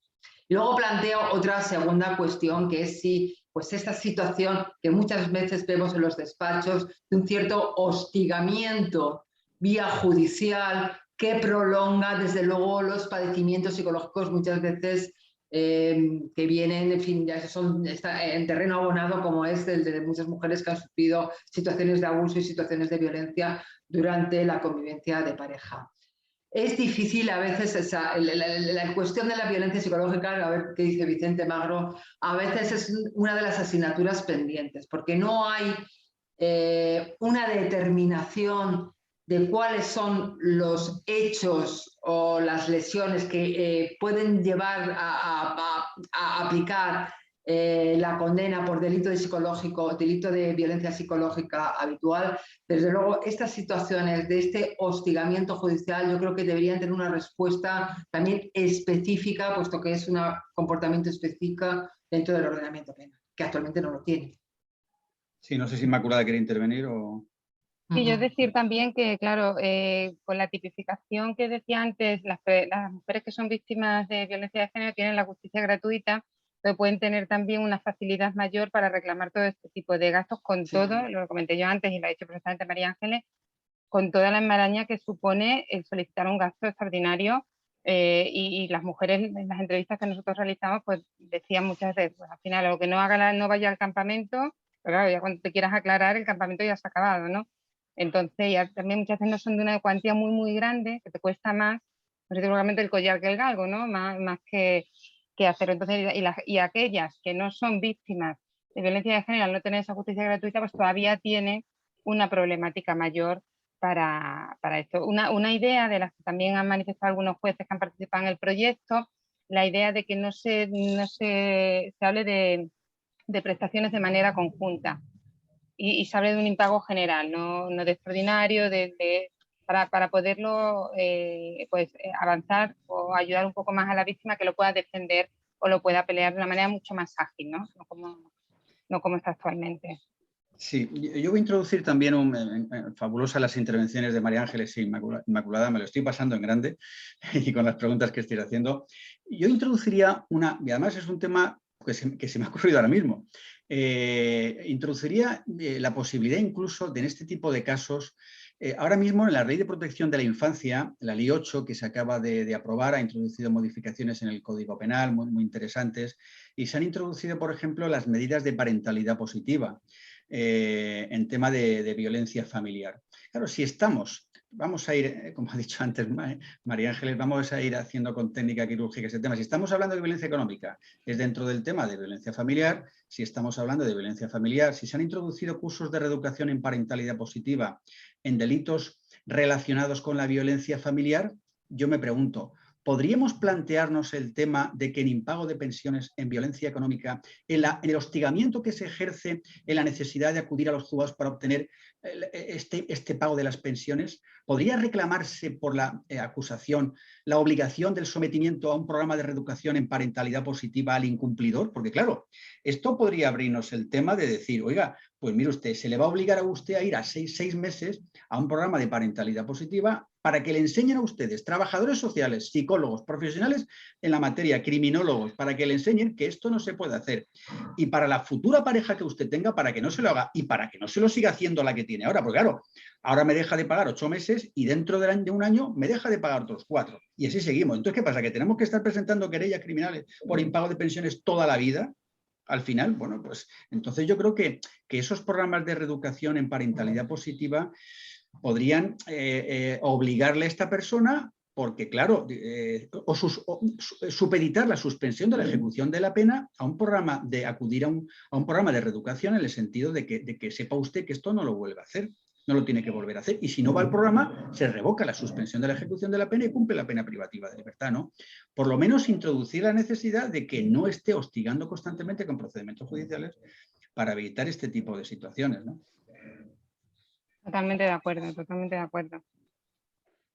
Muy bien, muchas gracias a los tres. Paso a la siguiente pregunta, que vuelve a ser para todos y no sé si ya con lo que habéis contado sería suficiente, pero bueno. ¿Cómo abordar la violencia económica en el caso de mujeres mayores, entre comillas, económicamente dependientes en situaciones prolongadas durante años que caen en atención sanitaria por depresión? Para los tres. Bueno, aquí voy a tomar yo un poco la palabra porque No no sé he... luego por supuesto continúan ellos. Nosotros acabamos ahora, justo además hoy, termina la financiación del proyecto, pero la línea está abierta y cosas que se nos han quedado en el tintero son las mujeres rurales, en el ámbito rural, la inmigración, las mujeres migrantes con todo el tema de ese sabotaje laboral, y otro colectivo importantísimo, el de las mujeres mayores, las mujeres pensionistas, donde hay una pensión muy baja y con imposibilidad absoluta para las mujeres de tener otro recurso económico, y con una mentalidad pues todavía se cabe más machista y con mayor dificultad, donde la barrera económica, y muchas veces pues tiene que sustentarse pues si los hijos normalmente la apoyan, porque cuando esto llega por unas situaciones vividas a lo largo de la convivencia, y desde luego es otro aspecto que nosotros queremos tratar, es una de las siguientes líneas, junto con las mujeres en el ámbito rural, y igual que todo el tema, que también ayer he visto que habéis tratado el tema económico y de brecha salarial, y el tema pues de cotizaciones para un derecho a pensión, ¿no? Porque muchas veces si alguien tiene que renunciar, si hay un trabajo, imaginaos un bar, pongo por ejemplo, el dueño, o sea, el bar es de los dos, pero a lo mejor la mujer es la que está en la cocina o en la limpieza y no está de alta. Esa situación se va perpetuando y llegado el momento de la jubilación, esa persona no percibe ninguna pensión y él, si la tiene, una diferencia ahí de ingresos que se perpetúa por siempre, y una falta de asistencia que hace que, claro, que después te imposibilite, porque no tienes opción, y comer tenemos la mala costumbre de comer todos los días, y pagar las cosas pues hay que pagarlas, ¿no? Entonces que eso es, y el psicológico que decíais antes, nosotros muchas de las cuestiones de control en el impago, el hecho a lo mejor si hay que pagar del 1 al 5, pues pagar el día 6 o 7, el pagar una parte y no pagar la otra, o sea, para poderte tener en todo momento pillada y machacada, ¿no? Por eso tiene ese componente también psicológico tan importante, y en las mujeres mayores, pues claro, muy importante, sí. Y la verdad es que la edad, o sea, las mujeres mayores son especialmente, y por lo menos esa ha sido mi experiencia vital y profesional, especialmente vulnerables a la violencia por desigualdad, a la violencia contra las mujeres, y tienen especiales dificultades además para salir de ella por razones obvias, porque muchas veces, o sea, la mayor edad, menos capacidad de generar recursos y además más problemas de salud, ya no solamente mental, que generan dependencia, con lo cual muchas veces, y esa ha sido mi experiencia, si no hay un apoyo, que a veces es complicado también por la vida de las familias, por un poco las alineaciones que se producen, que muchas veces los hijos alinean con que les parece más fuerte, que a veces es el maltratador. Las mujeres mayores, si no tienen un apoyo constante de otras personas, del entorno, a veces de los hijos, es complicadísimo que salgan de la situación de violencia. Exacto. Bien, pues seguimos con la batería de preguntas, que yo creo que están siendo muy interesantes. Vamos a la siguiente. La violencia económica fuera de la relación de pareja institucional, ¿qué tratamiento jurídico tiene? Sí, lo hemos contestado ya, maltrato habitual. Bien. Es que como le he visto la pregunta, tenía la respuesta. Perdonar, sigo. Hay, más para abajo hay una. Creo que me la hacen a mí sobre el daño social, creo. O el daño psicológico, me parece. No la veo ahora. Sí. Creo que hay una por ahí que me decían si podíamos también introducir en la pericial por daño moral a los trabajadores sociales. Pues contéstala. Sí, vamos, totalmente de acuerdo, porque yo lo he dicho antes, es decir, este no es un tema de una especialización de los psicólogos. Los psicólogos son uno de los que le pueden aportar esa pericial, pero también trabajadores sociales y criminólogos. Pero como ha dicho antes María Ángeles, es un tema al final, de convencimiento. ¿Hace falta una pericial? Bueno, pues saben los letrados y letradas que cuanto más pruebas, mejor, para el convencimiento del juez en la inmediación.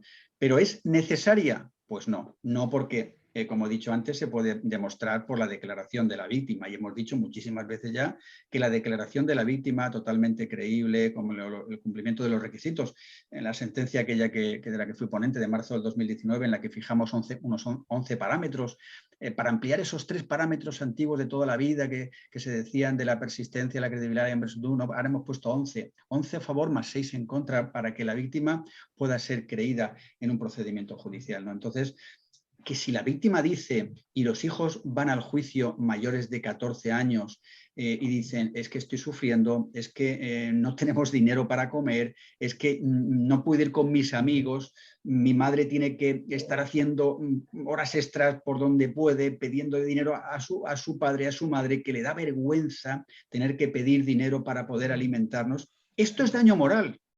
Esto es daño moral. Con lo cual, la legitimación no es solamente para pedir mis 4 meses, mis 8 meses, no. Es además el sufrimiento, y el sufrimiento se puede probar perfectamente por la declaración. Si además aportamos un informe de un trabajador social del ayuntamiento, también, porque eso ayudará al convencimiento del tribunal respecto a este tema. Pero hay que saber, y vosotras lo sabéis, lo que están sufriendo, y se ha dicho aquí, muchas mujeres que no reciben estas cantidades y que luchan para llegar a final de mes. Si le cuesta muchísimo llegar a final de mes a una pareja que tiene a lo mejor un sueldo o un sueldo y medio, 2 sueldos, ¿cuánto le va a costar llegar a final de mes a una madre que tiene que alimentar a unos hijos cuando no recibe el impago de pensiones? Eso es daño moral. Lo que sufren los hijos, porque Exacto, claro, nosotros no hemos podido, por razones obvias, acceder a los hijos para realizar ni las entrevistas ni las encuestas, pero sí las hemos escuchado a ellas y aunque siempre de verdad, porque te contaban historias de horas por todos lados y al final los abuelos intentando que no sufran ese daño, ¿no? Que sí es el daño social. Entonces en el proyecto, en la parte del observatorio, sí tenemos recogidas varias sentencias de daño social de Álava, de Badajoz, que lo señalan. Y de la importancia que tiene también para el menor ese sufrimiento, ¿no? Y que muchas veces a lo mejor la separación se produce cuando son pequeños, la pensión está ahí, pero claro, todos sabemos que la necesidad de un niño de 5 años no es la de un adolescente, ni le importa vestirse las mismas cosas, ni tiene las mismas necesidades de cuidados personales y las edades tan complicadas que son, ¿no? Entonces, el sufrimiento de que además tu padre no quiera pagarte esa parte, ¿no? Y ellas, también cuando preguntamos, casi nunca quieren aceptarlo, ¿no? Lo que ellas nos decían es que, y lo hacemos en el cómic, lo estuvimos discutiendo mucho en el cómic que editamos, de cuál era la postura, porque son 2 mellizos, que no pueden ir al campamento y la madre dice que puede pagar a uno solo, pero los 2 no pueden, evidentemente no va ninguno. Y entonces, ¿cómo se lo va a decir a ellos y ellos cómo echan la culpa al final a la madre? Claro, si no hubiera sido por ti que te has separado... Exacto. O sea, y ahí también hay mucho que analizar, ¿no? Y otra dureza más para la madre, ¿no? Encima, que no, a la que tienen delante es a mí, que soy la que le estoy diciendo que no. Bien, la siguiente pregunta es para Inmaculada y es ¿cómo podemos seguir tus aportaciones sobre violencia de género y el sabotaje laboral? ¿Cómo lo pueden seguir? Sí, le he puesto en el chat la página del proyecto, le he puesto el enlace en el propio chat un poquito después de que lo comentaran, la dirección, y en mi presentación, que también está a disposición, por supuesto, tienen mi dirección, mi teléfono y la página web del proyecto también para acceder, donde está toda la información. Bien, y por supuesto, pues el email. A todos los panelistas. Ahora mismo hay más hombres que mujeres que tienen permisos remunerados por nacimiento de hijos. Esas madres, casi un 30%, privadas de ingresos propios durante ese periodo tan vulnerable, ¿sufren además de precariedad laboral y empobrecimiento algún tipo de violencia económica? En esa situación, ¿se puede hablar de violencia económica cuando disfrutan de permisos remunerados por nacimiento? Pues yo creo que ha sido un avance y ha sido que, en fin, todo es discutible y podemos discutir absolutamente de todo, pero desde luego gran parte de las discriminaciones, se analizó ayer y muy tangencialmente lo he intentado hacer yo, tienen origen en esa división sexual del trabajo y en esos estereotipos de manera de que son las mujeres las que ejercen los cuidados y son los varones los que salen al exterior para procurar sustento a la familia. El instaurar permisos de paternidad iguales, intransferibles, desde luego es una medida que favorece desde el minuto cero la corresponsabilidad. Yo, en fin, yo tuve hijos en el momento que no había ese permiso de paternidad y bueno, en fin, sigo con el mismo cónyuge y entonces cuando tuve en fin, las abogadas además que tenemos especiales dificultades porque no disfrutamos de esos permisos y tenemos que conciliar nuestra vida profesional, la vida laboral y la maternidad pues prácticamente como indias, o sea que es que nos cortamos el cordón y salimos al juzgado, o así lo hacíamos hasta que se han implementado pues, medidas de mejora, de suspensión, de prestaciones a mujeres abogadas que tienen hijos, pues teníamos esa situación. Y el haber disfrutado, si mi cónyuge hubiera disfrutado de un permiso de paternidad, pues desde luego pues la crianza en esos primeros momentos que son difíciles, quienes hayáis sido padres y madres lo sabéis, pues hubiera sido de gran ayuda. O sea que yo creo que es un avance realmente para la corresponsabilidad el que se han instaurado permisos de paternidad y de maternidad para favorecer esa corresponsabilidad que va a eliminar pues bueno, esas discriminaciones por razón de estereotipos y demás asociados a la maternidad y a los cuidados. Que haya habido un efecto aberrante de manera que la mujer, que muchas de ellas salen del mercado de trabajo precisamente por razón de la maternidad para atender a full time a las labores de crianza y que ellas no tengan ningún tipo de prestación y que a veces pues el progenitor masculino que no ejerce esos cuidados, pues que sí que tenga esa permiso de maternidad, esa prestación para la paternidad, pues bueno, puede ser, en casos concretos, pues puede ser que el recurso al permiso de paternidad no favorezca la corresponsabilidad. Desde TIMIS, de todas maneras, estamos solicitando, pues en los foros en los que intervenimos, que se haga un estudio para saber si realmente el propósito por el que se introdujeron esos permisos de paternidad con esa extensión parcial de las madres ha conseguido su objetivo, que era el avance en corresponsabilidad. Sí, también yo creo que esa prestación tiene un objetivo claro, que es disminuir la brecha de género salarial. Y el que tú como empresario estés encontrar un hombre o una mujer no sea una barrera el hecho de que pueda pedir permiso, porque lo pedirán los dos. Que haya esa igualdad que haga que la brecha, no igual trabajo, diferentes salarios, sino que la mujer en general, que es la otro concepto de la brecha, tenga un salario más bajo que el hombre, pues porque tiene menos posibilidades o tiene que poner parcial su trabajo y demás. Pero vamos, totalmente de acuerdo con la necesidad del estudio de cualquier medida, debe de dar su cuantificación económica y su estudio de funcionalidad, por supuesto. También hay algunas observaciones que ponen de manifiesto que en determinadas comunidades autónomas las ayudas que dan a las personas que solicitan un permiso, una excedencia por cuidados, son mayores en el caso de los padres que en el caso de las madres. Y, yo he visto dos, que una es Castilla-La Mancha y otra es la comunidad de Castilla-León, creo recordar. Entonces, que si eso se podría entender correcto, o si pudiera ser también violencia de género, enlaza con lo que las excedencias son de mayor No, que las ayudas públicas, existen ayudas públicas que benefician al padre, al género masculino. Yo la verdad es que tendría que tener un poquito más de información sobre qué tipo de prestación, cuáles son los requisitos para la prestación y por qué dice que las cuantías son superiores a las de las mujeres, ¿no? En Castilla-La Mancha, mira, para pronunciarme. Lo que dice, en Castilla-La Mancha los hombres tienen una prestación económica un 20% superior a la de las mujeres cuando cogen excedencias y reducciones de jornada por cuidados. ¿Eso es violencia económica? A ver, a lo mejor lo que quiere decir excedencias son sin sueldo, excedencias son pues, por un año, dos, lo que sea. Y en cuanto que como consecuencia de acogerse a una posibilidad de reducción de jornada cobre más, pues claro, si de base cobra más, con la reducción de jornada también cobraría más que una mujer que tiene un salario base inferior. Claro. Exacto. Por la brecha, claro, si tiene el salario superior y todo se computa en función a la base, pues será superior la de él, claro. Sí, esa será la aplicación. Y ese problema de brecha salarial. Claro, pero ahí ya había... Sí, lo que pasa es que delito no sería de la administración, claro. No. Bueno, yo también a veces que ese es otro debate, que eso nos llevaría, pero más de la hora y media de las 2 horas, ¿no? Por ejemplo, porque, a ver, cuando se dice violencia, cuando todas las discriminaciones que persisten Yo tengo dudas de si eso se tiene que categorizar como violencia. Todas las discriminaciones que persisten.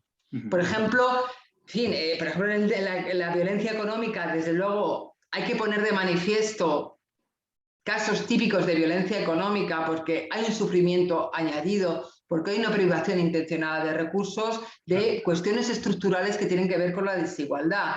Exacto. Yo creo que me pasa con otros fenómenos, por ejemplo, cuando se habla de violencia obstétrica. Vamos a ver, si llamamos a todo violencia, pues al final violencia, no sé lo que es lo que es. Pero claro, violencia obstétrica en el Código Penal es la esterilización forzosa. Eso es violencia obstétrica.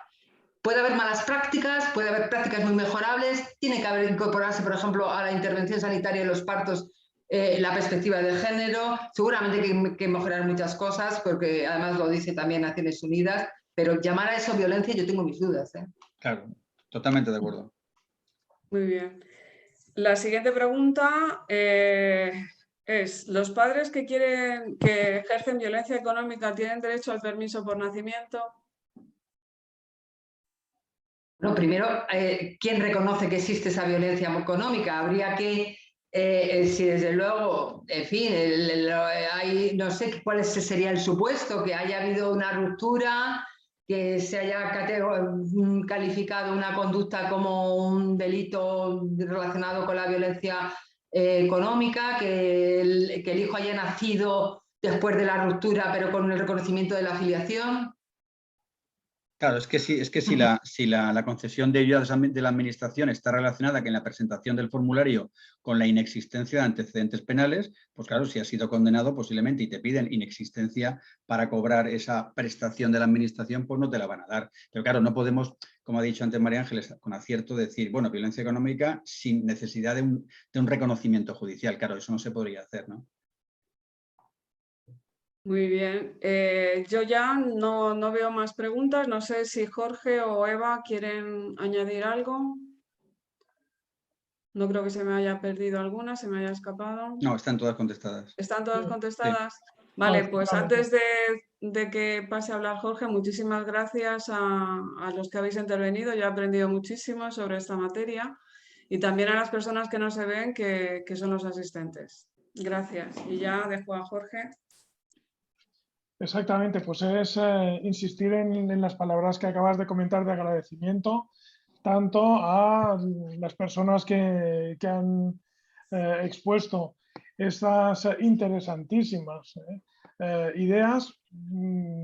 Todos los seminarios están grabados, merece la pena revisualizar muchos de ellos, pero desde luego este no es que sea interesante, sino que es necesario por la cantidad de cosas que habéis dicho. Las notas, es decir, para tomar notas iba volando.